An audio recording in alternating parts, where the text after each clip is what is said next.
It's a really rainy, wet Tuesday morning, and I'm at Proud Piman. This is a wedding venue, but it also has a lot of classic cars. I actually came here about, I think maybe a year ago, and made a preview to the classic hill climb event last year.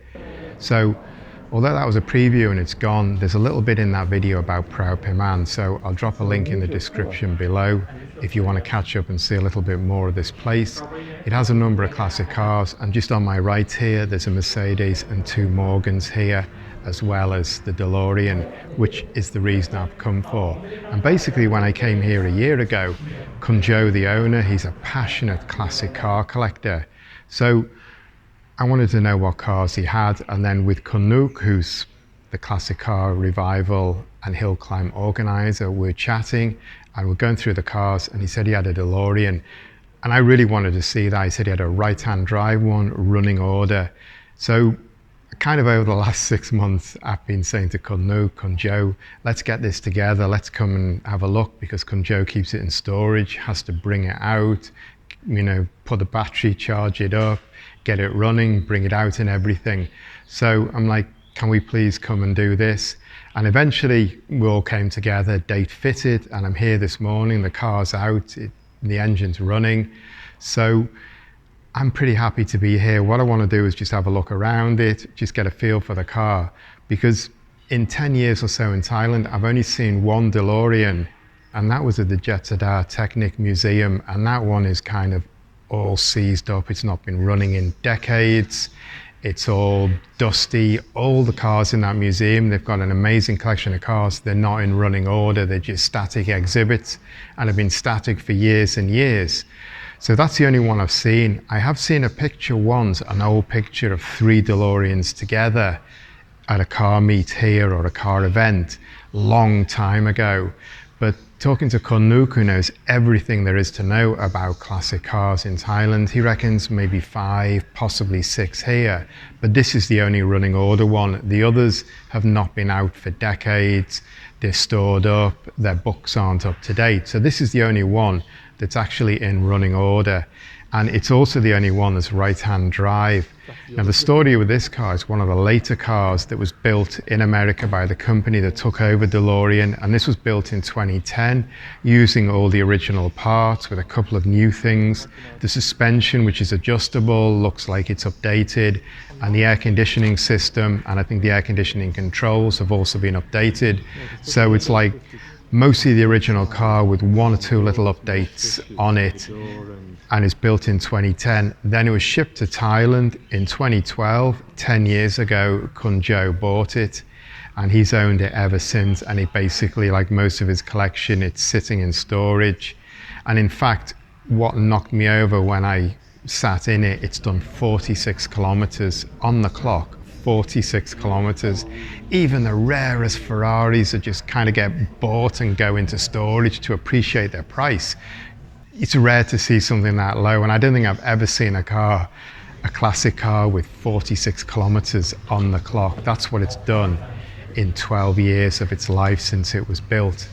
So today I just want to have a little look around this car, just have a poke around, because I don't know DeLoreans, and they're obviously absolutely a famous car. They were built in 1981 and 1982 by John DeLorean. He set up a factory in Northern Ireland. Somehow he managed to get funding of Maggie Thatcher, who is not an easy person to get funding for a halo project like this. He set up this factory in Northern Ireland where you wouldn't build a sports car at all, not the place you would think of. Anyway, it didn't work out. There's a lot of things wrong with it, a lot of things right with it, but it's just one of the icons, one of the most famous cars in the world. And then a couple of years after the company went bust, it went in Back to the Future, and that just cemented it as just one of the most famous movie cars of all time. Unfortunately, this car doesn't have a flux capacitor on it. The dock hasn't done any piping or wiring on it, but it doesn't feel like it needs it. I sat in it before, and you just feel like you're going straight back in time. So it is like a time machine. It's an amazing thing. The styling, the design, the stainless steel body, all the fonts and the logos, and the embossing and the embedded stuff is just pure 70s, 80s. It was done by Giugiaro. Obviously, he's like one of the great designers, and you can feel it's a Giugiaro design. You can feel it's that late 70s shape. Amazing car. I'm really excited to be here to see this. I say I've been wanting to see this for a long time, so I'm just going to have a little poke around it now, have a look at it.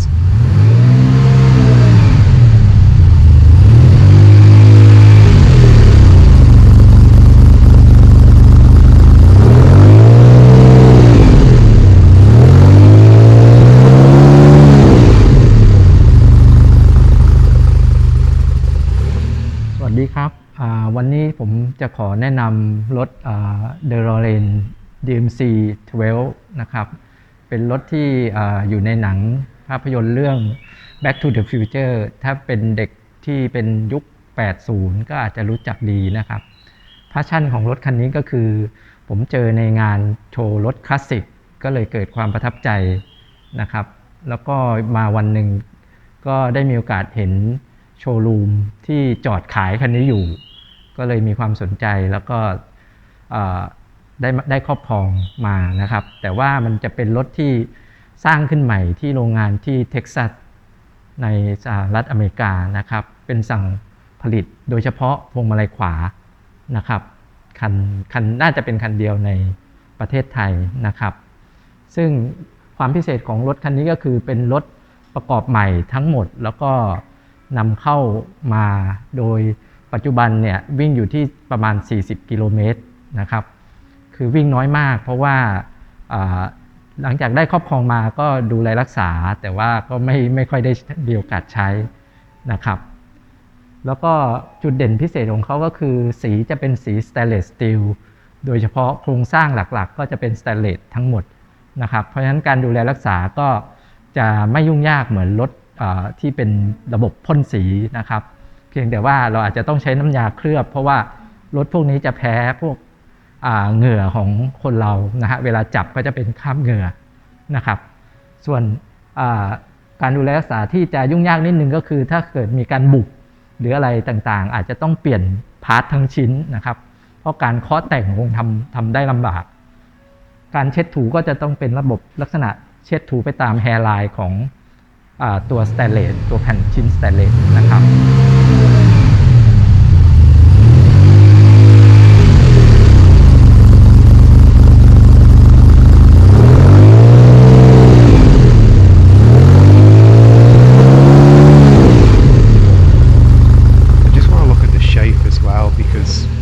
Come here today, none of us have seen a DMC-12 for years. I haven't seen one in a long time. And this is a 40-year-old car. Actually, it started production 41 years ago. But man, this shape is just absolutely bang on. It's so clean. It's still futuristic. Immediately you think that Back to the Future feel straight off because it is one of the most famous movie cars ever, and once that went into your mind, that can give you a different way of seeing the car. But it really feels really clean. When this came out at the beginning of the 80s and they put it on the stand at the motor show, people must have been like blown away because you could put this on the Ferrari or the Lamborghini stand at the end of the 70s and you'd be like, wow, that's a fantastic concept, no chance of production. This though came out and wow, it went into production. Although it wasn't successful, it actually did go into production. The shape is just fantastic. And now 4 decades on, it feels clean, it feels modern. You could almost feel like it's a new car as well. You've got that 70s feel and you've got a very clean, modern shape. So we're all kind of a bit blown away by how good this car looks after all these years. This stainless steel, obviously, you just don't find anything like that around, so it's nice to see that. It just all adds to the whole iconic feel and nature of this car. The high tire walls and even the ride heights are not that low, and certainly not that low for Bangkok. It's nowhere near slammed, it rides pretty high, feels bang on. And these alloy wheels, what I've never noticed on the DeLorean before is on the front, they're flush. On the back, they curve inwards as well. So you've got 2 different styles, but it's just really, really, really clean, without the curves, with the sharp lines. That keeps it modern, keeps it relevant. And some of the details, like the gull-wing doors, the way the bottom of the A-pillar, the front of the door comes back at a big angle rather than cars coming straight, because you've got the gull-wing construction in there to strengthen it. That's nice. And also the way you got the smaller window as well. It all adds up to create a real modern, really exciting shape.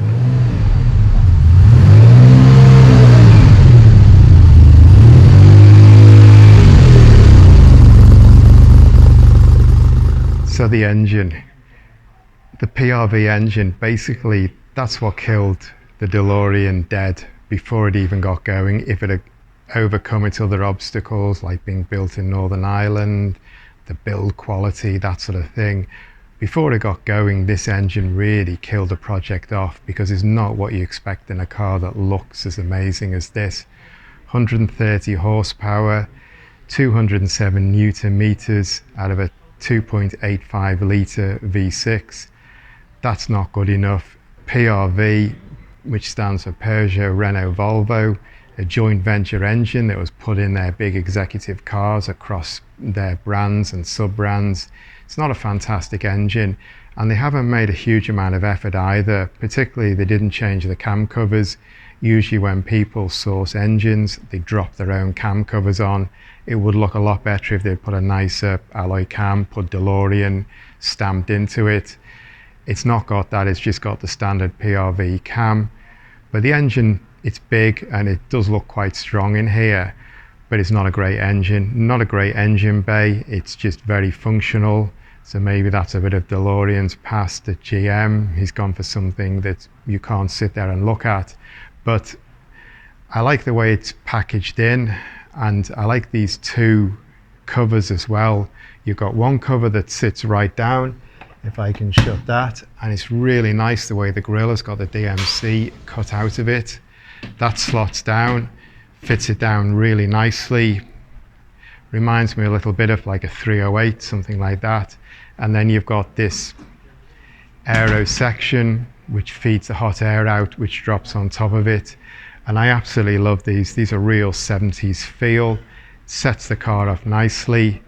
And then again, when you lift that up, you've got a whole kind of a Ferrari feel or whatever under it. So these certainly are two nice touches. And again, the lights, I like this. This is a very Ferrari 70s feel. The way it's sectioned out, it looks really nice. And a lot of the details are very Giugiaro. It's got these squares embossed around the registration plate holder, which are really nice. Unfortunately, got some big self-tappers just whacked in.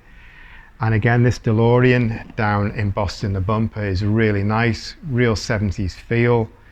And we've actually got DMC on top of the exhaust tip. I'm not sure how long that would stay once you start running it, but hopefully it's in a fireproof paint. And also these cutout sections here are really nice as well. So kind of the engine, no, but the back end is really nice. That really feels Ferrari or sports car, supercar from the 70s.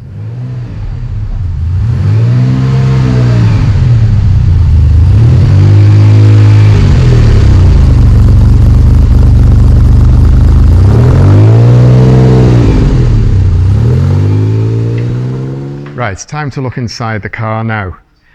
The door opens pretty quickly and swiftly. Apparently it's got new telescopic dampers on it, so it shoots up as soon as you touch the handle. Cockpit's quite a lot of room. The first thing when you sit in it, it's very Lotus Esprit inspired, and you can feel that it's got a good seating position. A lot of supercars, sports cars, I get in them being like 185 centimeters, and I'm cramped in. This one's got plenty of room in it. It's got a, first thing you see, it's got a leather steering wheel, quite small, and the only thing is, for all the DMC and DeLorean logos around the car, there isn't one on the steering wheel. It's just a very plain steering wheel, kind of like you're getting a Fiat Panda or something like that with leather on it. It's quite small. It could do with being a little bit bigger, and it could do with the DMC logo, definitely. But it's adjustable rake, which is very useful because people really like their own driving positions. So some of these earlier cars, they don't have that adjustability, so that's nice. The instruments are in a big, thick leather binnacle, and the instrument cluster is pretty basic. The square chunks, it feels like a 1980s Fiat or Lancia, or even like a Y10 or something. It's got a speedometer, rev counter, oil temperature, fuel gauge, battery and water, and some warning lights as well. And it's also got a very neat warning light when the doors open. Rather than just showing a picture of a door like on a normal car, it's showing a picture of a gull wing. So it's kind of quite a basic instrument console, but the thing that strikes you is the speedometer. This has got 46.1 kilometers on the car. That's insane. This car has done 46 kilometers in 12 years since new. That's an average of about 5 kilometers a year, and it feels absolutely new. It feels spanking new, brand new, shiny. Everything is nice and neat. It's got the automatic box. This car came with a manual or an automatic. This has got the automatic one, and it's got DMC embossed in the lever. It's quite a nice chunky lever, and it's got quite a big firm push button on the back. It's got a good feel to it. It's got the air conditioning controls, which are new. They're a retrofit onto it. Like I said before, there's one or two parts on these later cars have been updated, and the air conditioning controls are slightly new. The headlights and the side lights, they work off one button, which you push multiple times, and then you've got the hazard warning light switch on the other side. Stereo, which is a retrofit in here, of course, and it's got air vents here. But this whole dashboard is all leather, and it feels really nice. It feels very Lotus Esprit. Again, I like the way it comes down, and then you've got this really high centered trunking. You really sit in this car like it's an Esprit or a race car. The glove box is really small. It's just for show, basically. You can put a couple of phones in there, something like that. You can put your purse in, but that's about it. Then the switches are kind of, for the doors, are kind of mixed up between here and the door. I'll shut the door first of all. We've got this big handle to pull it down, which is really good. So you kind of pull it down, and then you've got another handle here that you can finish it off and shut it. It's got a really nice feel. I like that. So on here you've got the door catch, you've got the electric mirror joystick, and in the middle you've got the window switches, and right in the center of those you've got the heated rear screen switch as well. This here, I'm not sure whether it's some sort of push button or whether it's a cigarette lighter, but it doesn't want to come out, so I'm not going to try and break it. And while I'm on the subject of smoking, there's the ashtray here. The ashtray is gleaming metal inside, so it's either Joe doesn't smoke in this car. Certainly no one's ever smoked in this car for sure. So kind of nice. The seats are quite nice. The headroom is pretty low. While I said that the driving position is okay for me, it's not fantastic, but it's okay. Could do with a little bit longer, but again, a car like this, I don't expect someone over 6 foot that they built it for me, so that's okay. But the headroom is pretty low. I feel like I'm in an XJS or something like that, and that's because with the gull wing doors, there's a lot of strengthening come up the A-pillars across the top of the windscreen and back here, so you've got this real big strong section which is rigid, and it also mounts the gull wing doors on it. So it's pretty low headroom. Behind the end of the center trunking, you've got a little odds tray, and then there's quite a lot of room in the back between the seats and the engine compartment, and they've put like a carpeted section with a bit of a lip on it, and they've put a netting here so you can put your laptop bags, you can put your handbags, spare pairs of shoes, things like that, and then you can drop the netting over so they're not all going to bounce forward when you brake heavily. So there's actually quite a lot of room here, and usually with these kind of sports cars you get the firewall for the engine bay pretty close to the back of the seat, but here you've got all that. Maybe if this had been a successful car, they could have squeezed a 2.2 plus 2 out of it in the future, but that was never the case. The battery's mounted down here. The leather seats again are quite supportive, but they've barely been sat in, so they should be. And also with a really low raked screen, we've got a very short sun visor. It's maybe 3 or 4 centimeters high. Feels really tiny when you put it forward, but that kind of reduces your visibility quite low, so it's going to keep the sun out, because it's a really raked back screen, a real sports car style screen.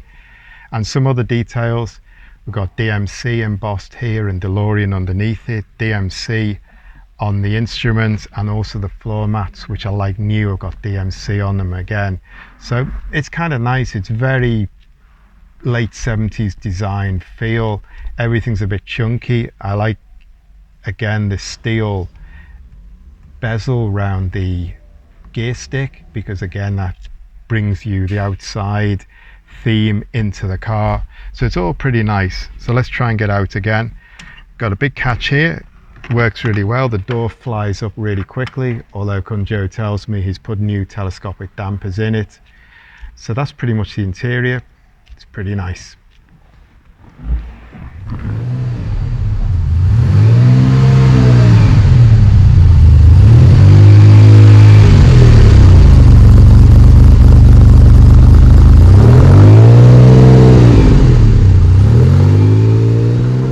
Side, this is pretty mental. These gull wing doors, all stainless steel, and they go right up onto the roof, quite a long way, like more than a foot into the roof.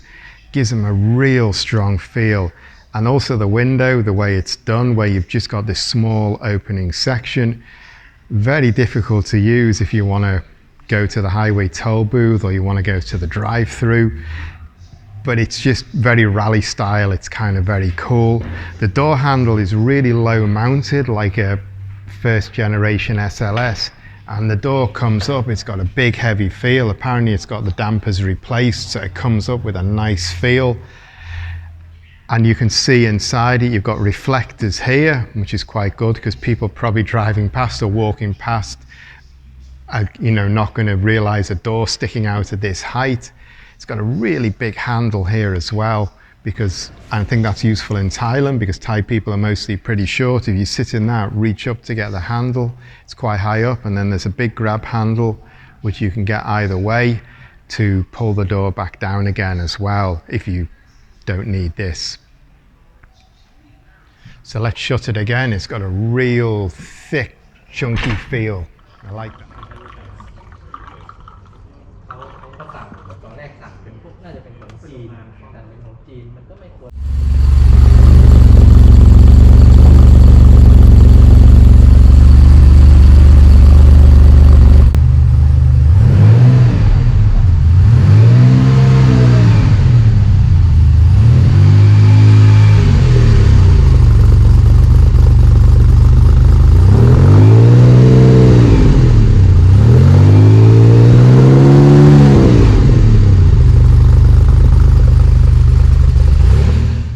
Well, it's after midday now. We've spent 2-3 hours here looking at this car. So I want to thank Kunjo. First of all, thank you very much for having us to come and look at the car. We really appreciate it. We've all come down. Kun Nuk, he's the classic car fixer guy in Thailand. You're bound to know him. Kun Chang, Kun Pung. Kun Chang has a face-off MX-5 in a blue that you'll have seen at a lot of events before. I've taken a lot of photos of it. Kun Noki, obviously, one of the most famous photographers, car photographers in Thailand, always puts me to shame. So we've all come down, had a great look at this car, and thank you again, Kunjo. We really appreciate it. Khop khun krap.